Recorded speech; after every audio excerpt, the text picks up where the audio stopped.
Hi, this is Sheila Bender, Substack Writing It Real, and today I'm going to have the pleasure of sharing with you the remarkable work of three poets from the Seattle area. I've met them at Eagle Harbor Books in Bainbridge Island, where I live and where one of the poets, Lisa, lives. And now they're back together for this recording. I would like to introduce them and then they'll take over. I'm going to start with Lillo's bio. Her latest book is Flying Trapeze Poems from Redbird Chapbooks. Her collection, Lend Me Your Wings, is described by Ellen Bass as rich in music and in imagination and a celebration and a joy. She also has a chapbook out called Dubious Moon.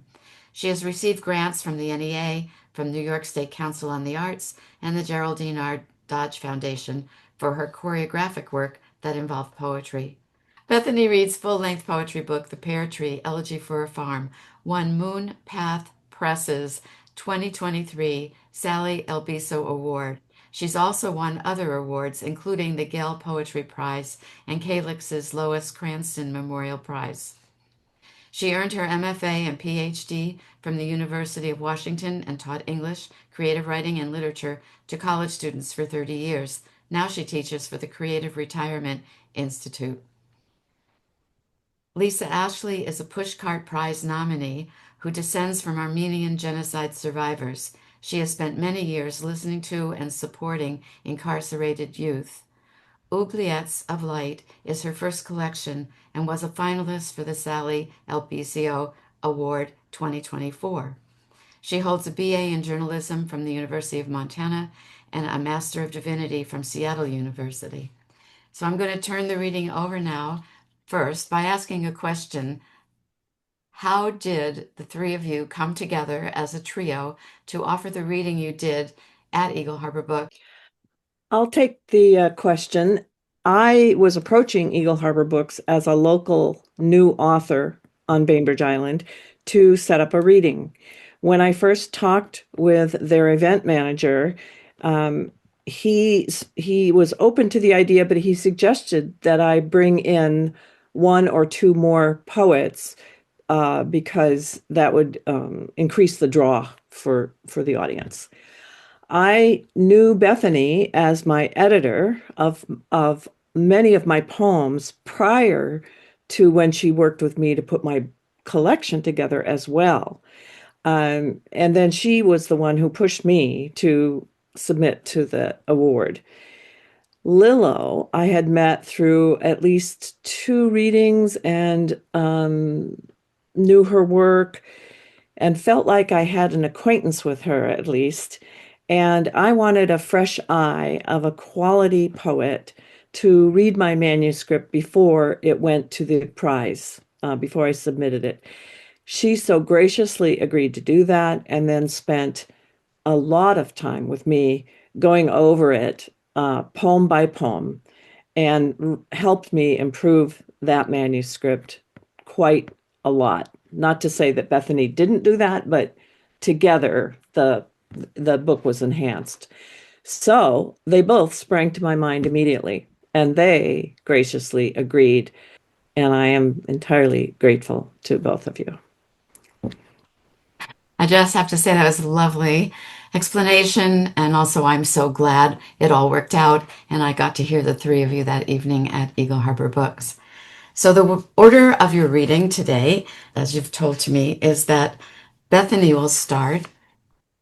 Okay, so it's lovely to be here. I'm also really glad Lisa made this trio happen and that Sheila was and her husband were at the reading. It just all felt like serendipity, or as my husband always liked to say, magic loot. So I'm going to read from my most recent book, The Pear Tree. And because my grandmother's birthday is Saturday, she was born in 1898. This poem does give you a little of her background, but she had 15 children, 14 of whom survived to grow up and have their own children, and 11 of the 14 were daughters. We lived next to our grandparents on the Creek Road. This is all in the poem. But it was such an important background for me to grow up in the house my mother was born in, to have my grandparents so nearby. And in forming this book, once I realized that my grandmother could be a continuous thread and her pear tree to run all the way through, the book began to shape itself. So she was an important kind of saint blessing the project, even as I was writing. This is To Carry On. My grandmother's name was Areta. In another language, fertile field. I am the second child of her 11th and grew up next door on the old creek road. When grandma was old, she took 6 pills a day, thought she saw babies on the chair, on the pillow, on the floor beside her bed. Careful, she said, don't sit on the baby. Her daughters cared by turns, moons orbiting a planet. From the threshold once, I heard her call, "Don't forget me." But I had already turned into the hall to a time before names were spoken. My aunts clucked their tongues and counted pills. She's never been sick except to have babies. They smoothed a blue blanket under her chin, smoothed back her black hair. When I dream my grandmother, my dream is a word from a wordless deep, a shaft of light. She is tiny and wrinkled. I wrap her in my arms. I bear her up the stair. And this poem, when I read it very early on, when the book was first launched, someone came up afterwards and said, that should be a children's book with pictures. So I like to read this poem. The Kingdom of Childhood has an epigraph. Childhood is the kingdom where nobody dies. Edna St. Vincent Millay. Hereford cow and calf, tall brown grass clicking with insects, jab of barbs on a wire fence, creek rushing away. Patch of blue sky over an ungrazed field, ungrazed bowl blue, a rustic painting, acrylic on board, barn staggering under its gambrel roof, gamboling calves, boards sinking, stink of barnyard muck, black boots with their one red stripe stuck in that memory, staccato bark of the farm dog, crescendo of bird call, gnarled apple trees draped in moss, honeybees on yellow and blue plum stains on the path, common pear tree, pyrrhus, communus, well water, dark, deep, a child's reflected face, grass knotted with bull thistle, bumblebees burrowing into purple crowns. The subtitle of the book is Elegy for a Farm, and of course there are a lot of elegies for people in the book, for my parents and grandparents. But I also lost a brother at age 25 in a car accident. And his death he's sort of a minor character here, but he's woven throughout the book too. And I thought, because October 23 is a significant date in our family, I would read this poem. He's definitely been on my mind this week. The Lost Brother, for Matthew. Now that our mother has forgotten your name, I see you everywhere. In a movie, you're the spy, swapping one briefcase for another. You get off buses just as I find my seat, or I catch a glimpse of you, disappearing in a crowd. Once I saw you at a 4th of July fireworks, another time late one night in Galway. When I wear the blue sweater I bought there, I think of you. I've never mourned you the way I've mourned others, and maybe that's why. I was glad you'd escaped your busted marriage, left behind your bad choices like a trail of crumbs to be eaten by birds. I've dreamed you living in a cabin on the back of our old place, reading Dostoevsky and writing poems. I'm not cracked, I know you're on that hillside where we left you, your coffin turned away from the marker because our mother didn't want your head down and feet up for all eternity. Even that secret has a way of animating you, as if you might sit up, dust off your hands with a that's that, and step back into your life. Our common ground was always a raft of ice. With you gone, it's broken smaller. Am I tired after all these years of carrying you with me? I'm not. You weigh nothing, a hole in my pocket. I never forget you're not there. And I thought I would end with a more upbeat poem. This is the last poem in the book, and I'll just read it. The Bridal. I saved my babysitting money to buy it. The bit is what the Horse and Pony Encyclopedia calls a pellum, and my Uncle Billy called a gag, a severe bit for my tough-mouthed mare, skittish, wayward girl, reddish coat, blonde mane, cat soft nose beneath a wide white blaze, 4 white stockings, which my uncle said meant she'd turn up lame. No creature could outdo her for sheer will. Brandy is long buried in the past, but her bridle hangs on a hook near my desk. If the meek inherit the earth, the stubborn have their own narrow stall there, and if a field of sorrow, another of joy. Thank you. Feel very lucky to be here today, Sheila. Thank you for inviting us. Thank you, Bethany. There's nothing better than poetry, and you've brought me to tears and to smiles. And so thank you. Good. Thank you. And here's our next speaker, Lillo. Thank you, Sheila, for hosting us today. And thank you, Bethany, for those marvelous poems. And I look forward to hearing Lisa's. And thank you who are listening. Where would we be without you? Thank you for listening and watching. Sheila has asked me to read a few of my poems and tell you about 2 of my books.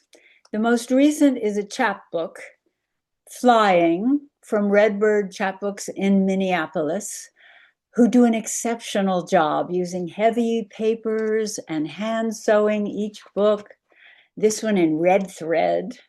On the cover is a vintage poster from Barnum and Bailey Greatest Show on Earth, circa 1895, featuring the Flying Dillons, demons of the air, the darlings of Europe in their American debut.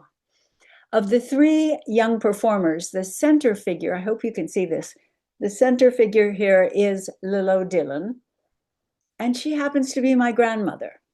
She's flanked by her brothers, Elspa and Echo. These are their stage names. Lillo was her stage name, but is my given name.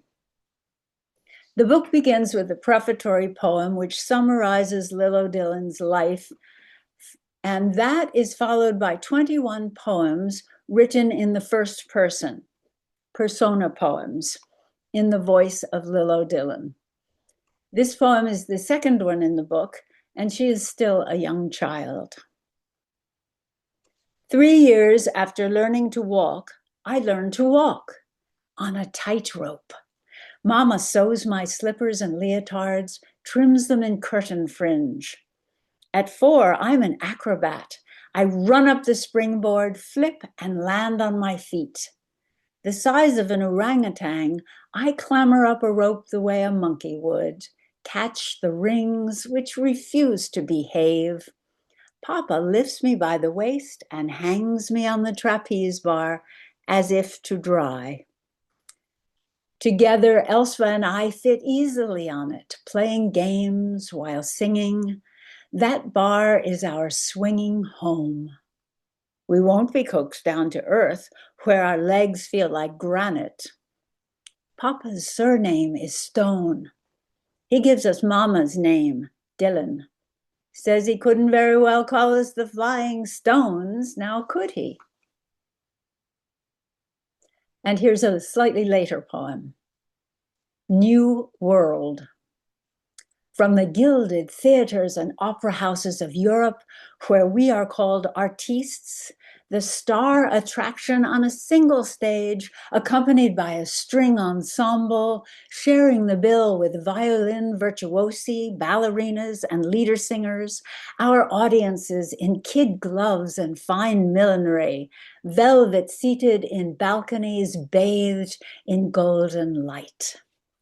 2, tenting on America's Great Plains in the cacophonous ring of rigging on its way up or down, and the pandemonium of 6,000 spectators, overalled men and shoeless children, crowding and crowing around 3 rings of performers, simultaneously risking our lives amid the jamboree of a brass band, followed or preceded by wild animals and human anomalies. The new world expands as my old pride shrinks. Other poems address areas of circus life, the clowns, the band, the stigma of being circus trash.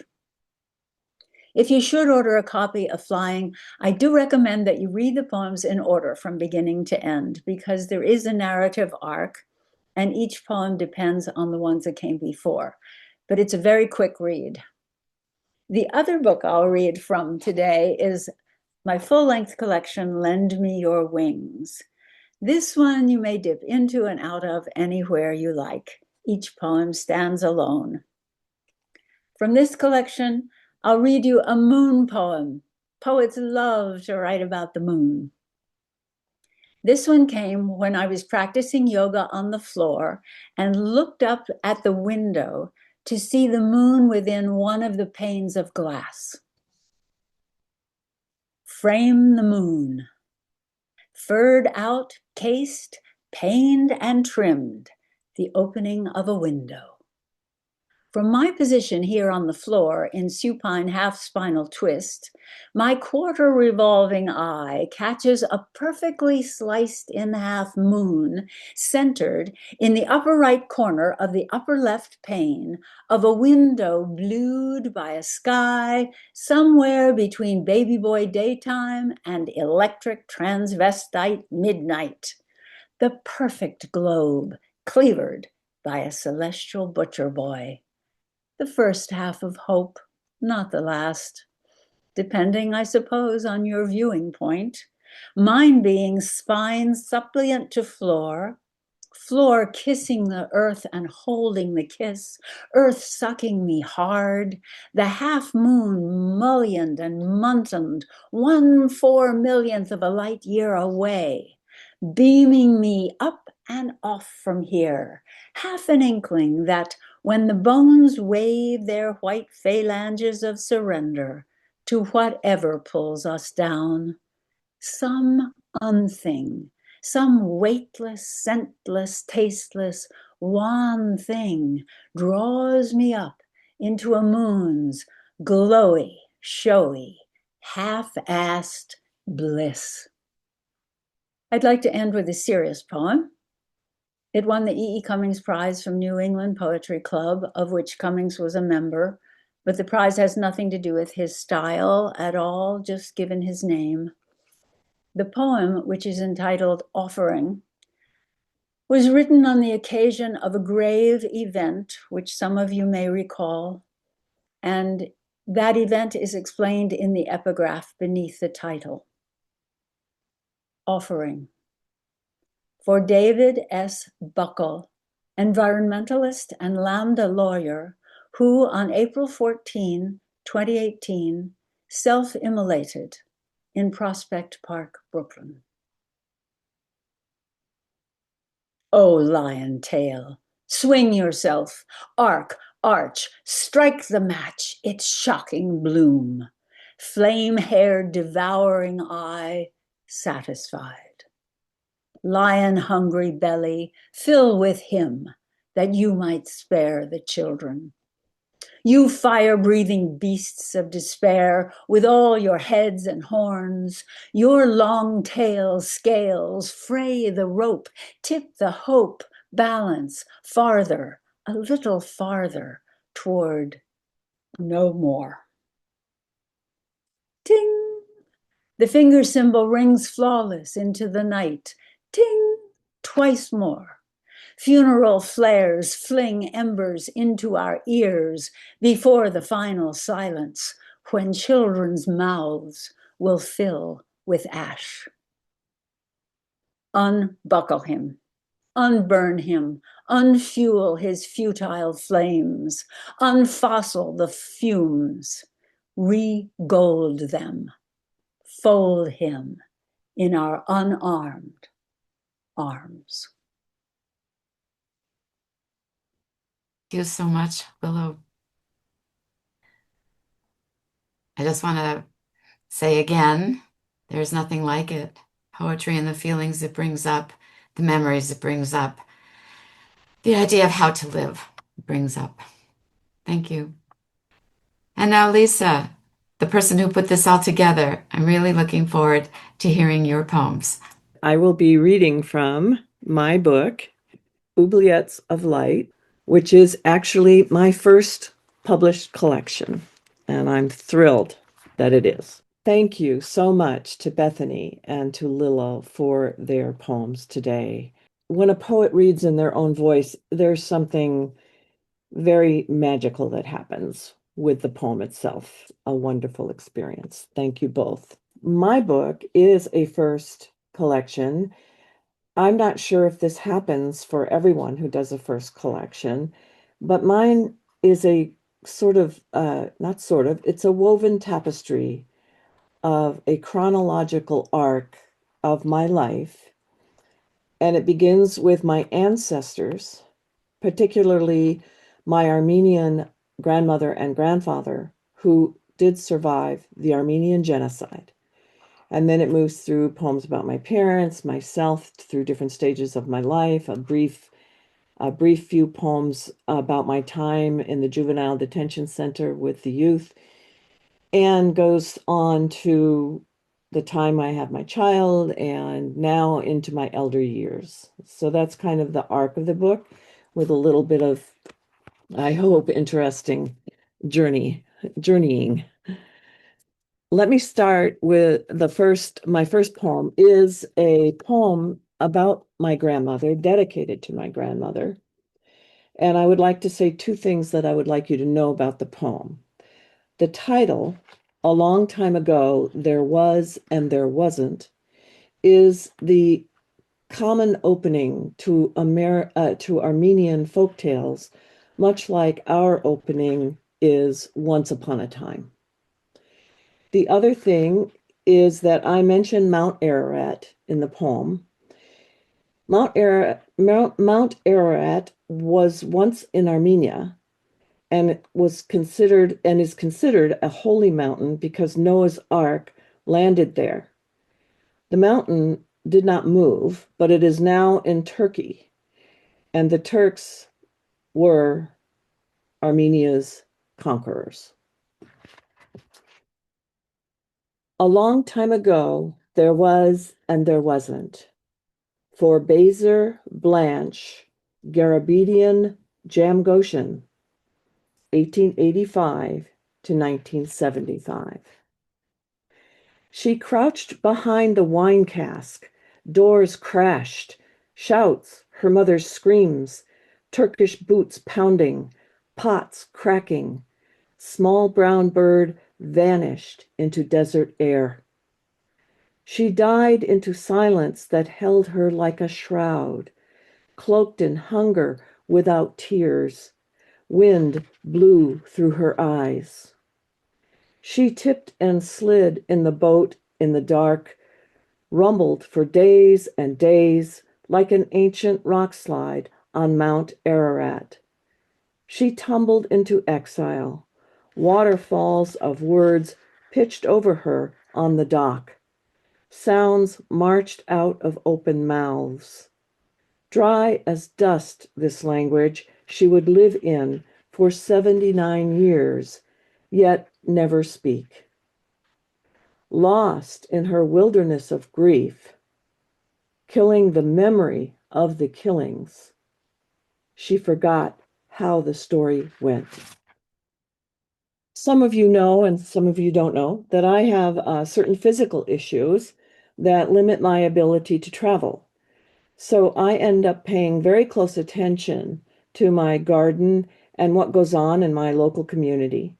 And I use my observations to spark many of my poems. And this is one. In the field of significant moments, the crow jumps on the edge of the road. In its beak, not a crab or a clamshell, but a baby bird, naked and pink against the asphalt. The chick dangles by one miniature wing, head lolling on its cord neck. Sparrow mothers frenzied flapping, useless, like the crow's harsh screech at the eagle that raids its nest. No one else witnesses this death. In the nest, heads tipped back, beaks wide like a lucky four of diamonds, food is dealt out of the sky. They have more hope than I, blind faith, one could call it. Survival instinct, you say. Yes, and isn't that also faith in its own right? Like swallows that swoop among sunset mosquitoes taking their evening meal, this feeding of one with the sacrifice of another. Memory plays this silent movie all day. Crow, hatchling, mother bird, human witness. Nature, incessant in its savage beauty, the whole of it intent on life.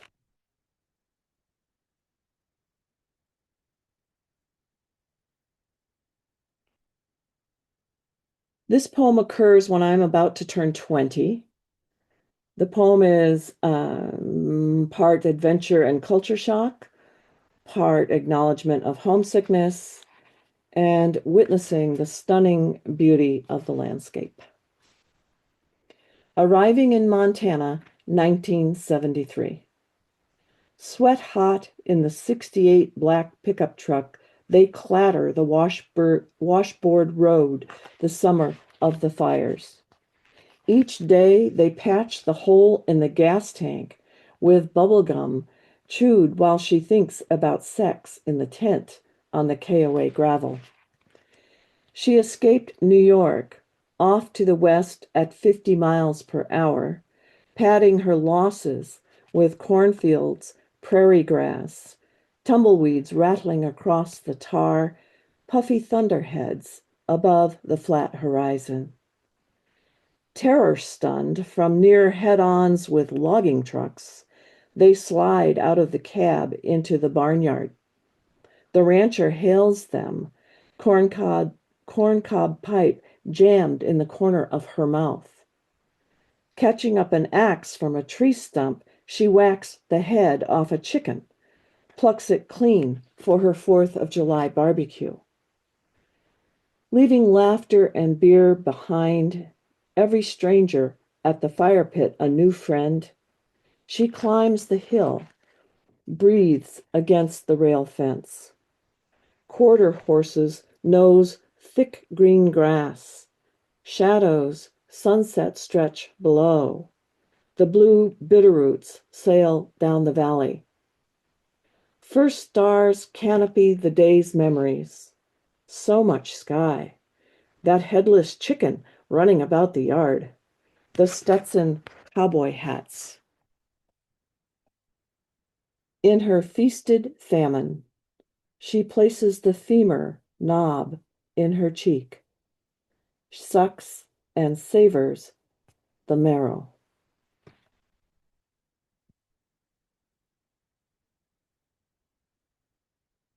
A number of my poems include nature and how I interact with her. I selected this one for its seasonal appropriateness. The rains of November have come again, nailing the metal roof. It falls steady on, clicking like a loose wheel bearing. The brilliant reds and golds are ripped off the trees, drenched until they drown, mushed underfoot. I want more of the sun's color calling, less of its slant burn in my squint, where the day gives way to black night by 5.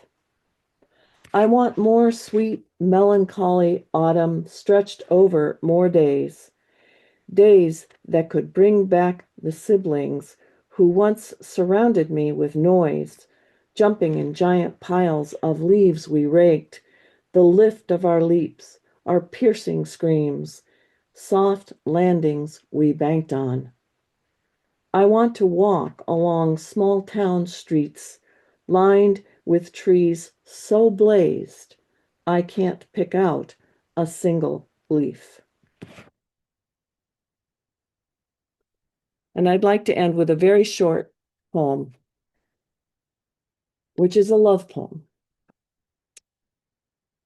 It's titled Quiche, a Love Poem. Do you want the quiche, he asks. The leftover piece from Easter brunch, creamy with Swiss cheese, savory with bacon and onions, excellent flaky crust. I say, yes, that would be good. Later, I understand his generous offering to my desire. It would have tasted even better in his mouth. Thank you. Thank you all for your wonderful, wonderful poems. And I just want to say to Lisa, I jotted down some of your phrases, so beautiful. Um, the field of significant moments, maybe that can be the title of your next book. It's just a gorgeous phrase. And there were many others. And you brought to life just what it feels like right now as we head towards November and the rains have come and the leaves are off the trees. And that term, the mushed underfoot, just gave me such a tangible body experience of the walk I took yesterday. So, oh, what a pleasure. Thank you. So I know we all have a few minutes, and I hope our listeners do too. Of course, they can pause and come back. Um, I would like to ask each of you a question about your poems. So I'll go in the order that you read. And Bethany, I think you told us a little bit about it. The farm looms so large in your memory. And I was wondering if you might address how the memories of your farm, growing up in the farm, inform you in your current life. Do they come together in some way? Um, I'm very aware of having been a child in that place. I had, of course, my parents, they were working class people. They certainly had flaws, but they were the salt of the earth. And I knew it then, and I know it now. When my dad died suddenly after a stroke in 2010, we already knew that my mother had Alzheimer's disease and that we would have to move her from the farmhouse, and we would be giving up 3 generations of history that came with that house. There's something really unique in today's world to have a family cemetery, to have aunts and uncles who come to your house to visit, and not just aunts and uncles, but so many of them. I had something like 180 cousins. My last uncle just died, and we'll be burying him on Saturday. I still have 2 aunts left. One is 91 and the other is 85. So I'm still very aware of that. I don't share politics with my family, which is sad, but they really are such good people and love me so unconditionally. It was a privilege to to write these poems, and I don't think I'll ever be finished writing poems about the farm. Mm, good. I I hope just, that's a good answer. it's a wonderful answer. And I'm thinking about the poem you read about your brother and Mm-hmm. how, because of the position your mom wanted him in, his coffin, how you can imagine him rising up, dusting off, and going forward. And I think that in some way that's a kind of way you approach the poems from your earlier life. Right. And they're elegies, but I really wanted to celebrate these people. Um, and I was very aware of that as I wrote, and I still am. Thank you.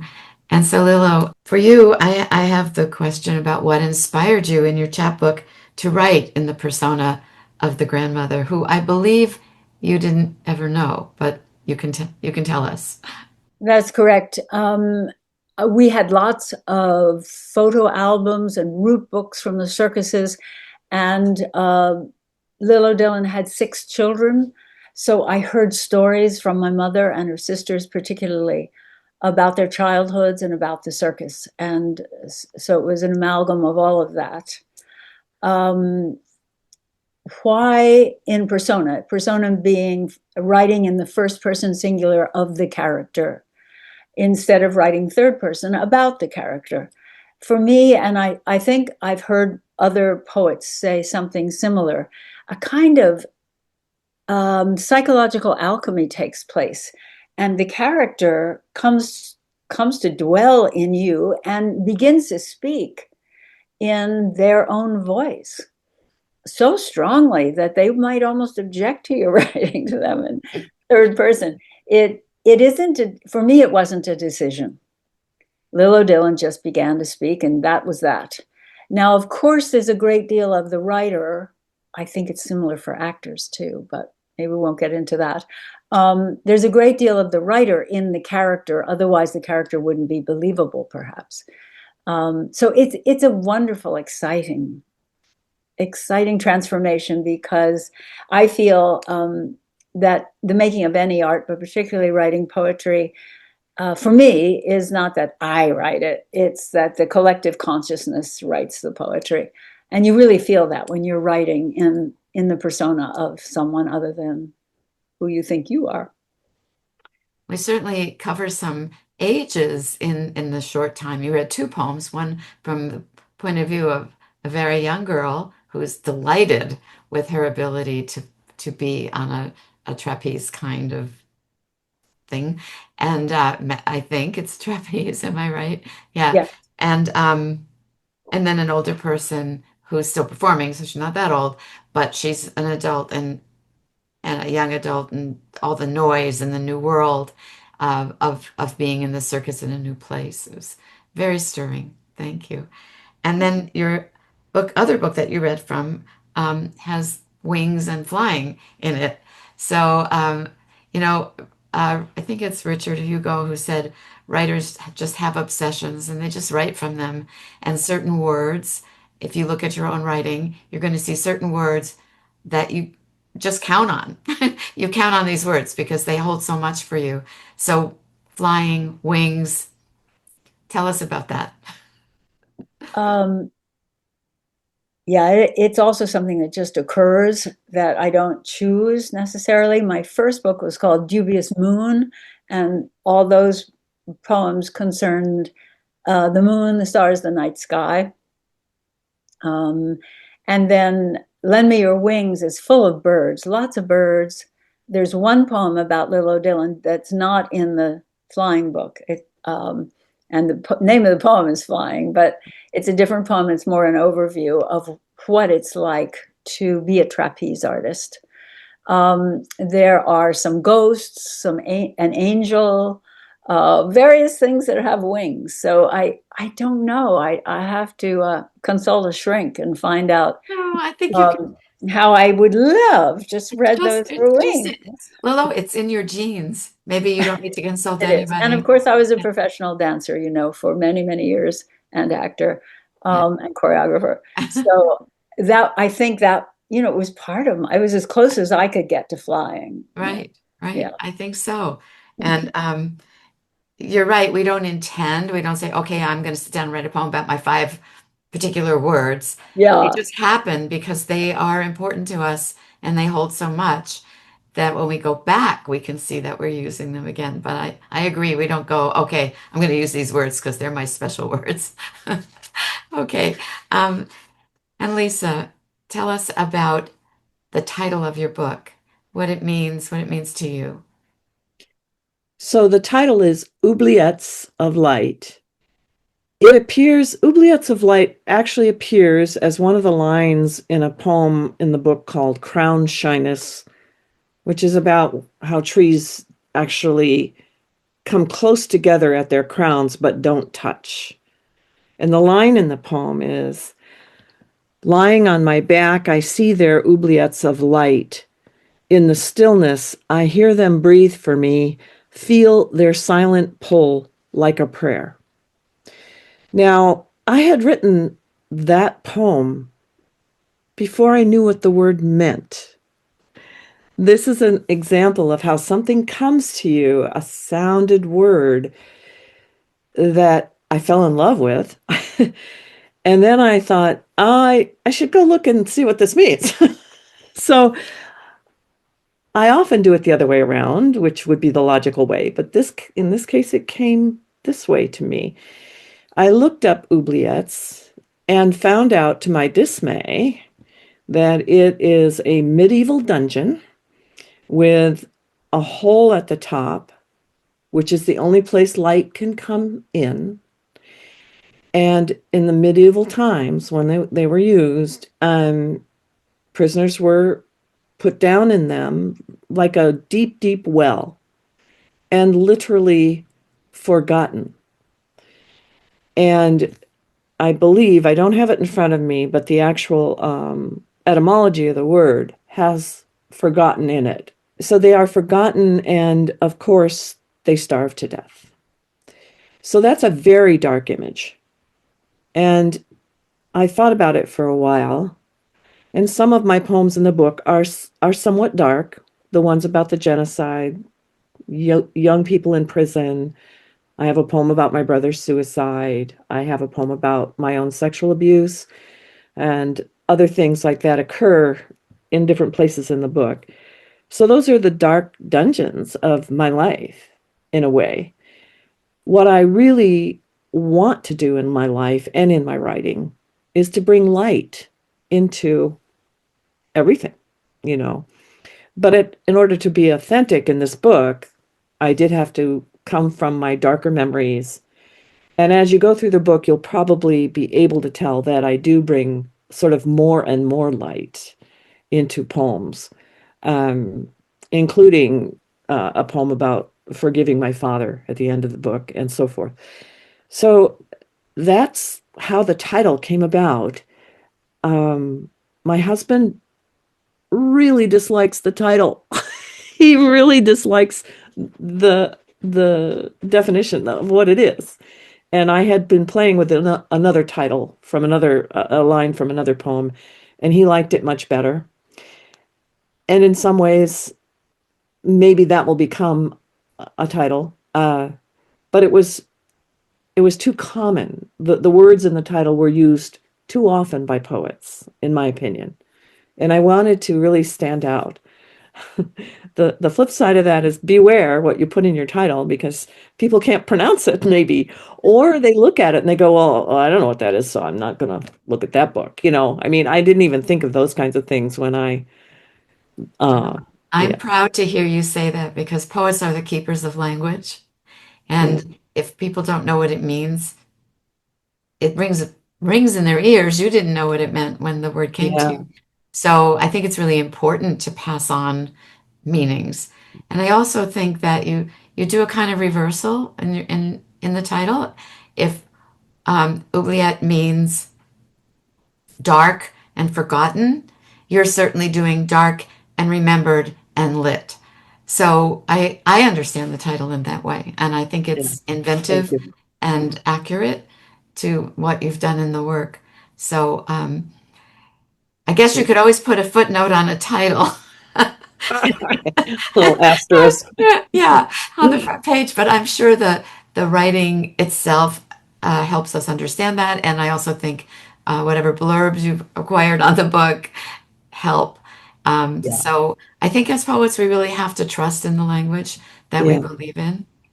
Yeah. I do have a page of notes in the book that explain what it is. So There you go.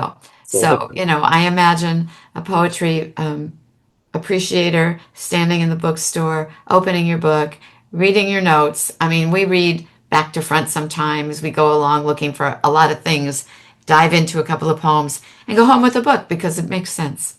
So, Yeah. thank you. Thank you. Thank you. Thank you for So, asking that question. so I do have one more question for all of us. All of us, I guess I'll participate. I don't know. Um, and you could just answer in the order that we already went around doing this. Bethany, Lillo, and then Lisa. Um, what does it mean to you to be a poet in today's world? Big, deep question, but you don't have to be that deep. Maybe it just means fun and pleasure. I don't know. Well, I What do you love think? what you said, Sheila, about poets being the keepers of language. That's beautiful. I think we can be poets of witness in a dark time. I have a favorite quote from Florida Scott Maxwell. You need only claim the events of your life to make yourself yours. When you truly possess all you have been and done, you are fierce with reality. Mm, And that's poets are keepers of the word. They're also keepers of reality or truth. I think you have to be a truth teller. thank you. And Lillo, That is a question that I am thinking about right now a lot in these troubled political times in this nation, severely troubled. And I don't have an answer. I don't think of myself particularly as a political poet.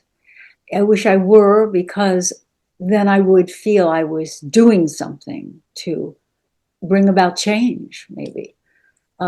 So yeah, it's a wonderful question, and one that I'm struggling with. I don't really have a neat answer. I'm thinking of Rilke, Letters to a Young Poet, and you guys can all help me. Doesn't he say something early in that book about not writing to the questions or writing from the questions, but not to answer them as much as to live them, to live the questions. Mhm. Um, and I think that's what you're doing. And I think one of the things as you were speaking, I was remembering is the fabulous poets that have been invited to, except the last few, to presidential inaugurations. And the fact that we have poet laureates now, the fact that there's more visibility for poetry. People are still afraid of poetry because it does what Bethany said. It brings us to authenticity. It brings us to truth, which is not always a comfortable place. And perhaps, Lillo, perhaps people are getting uncomfortable enough right now with the lies that they might turn more to the poetry of life and the way it really informs us. I don't know. It would be my hope. Mhm. Mhm. And Lisa, we've talked a little bit about it for you, about your book, but what would you say about being a poet in today's world? I agree with both Bethany and Lillo in that uh, being a poet of truth is interesting because it must be your own truth first, because that's the authentic part of who you are and what you can bring out in your poetry to the world and to others who might find something that they resonate to there that might help them, whether it's about the current political horrors or something more personal, like I've mentioned, of some of the poems in my book. I also agree with Lillo that I've never defined myself as a social justice poet. And Bethany will probably chuckle a little bit as an editor of many of my poems, because of course I have at least 3 poems in there about incarcerated youth, which means that's a social justice issue, right? but I have never written specifically to call in what's going on, for example, today. But surprisingly, those kinds of poems, at least two or three of them, have come through recently. And it's interesting how they arrive. They don't arrive as, I'm going to sit down and write about a horrible thing that's going on. They come attached to something else. I'm working on a memory, I'm working on a nature observation, and it will rise up. And I think that's very interesting and somewhat what I call the magic of poetry, or as Lillo said earlier, the sort of cosmological part of what comes through us into the writing.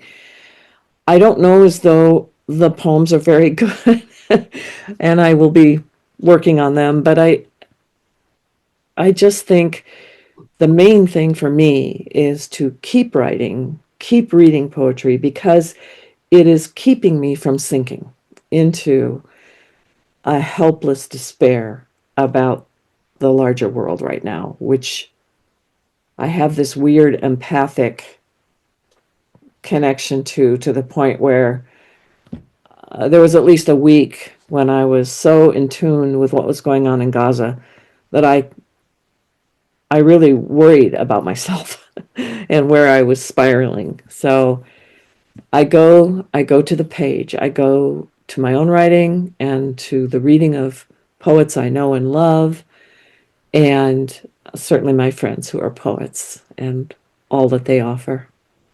Well, So, I know that sometimes we can see it, that behind Bethany on her wall is Emily Dickinson. And Emily Dickinson is the one who tells us to tell the truth, we must come at it slant.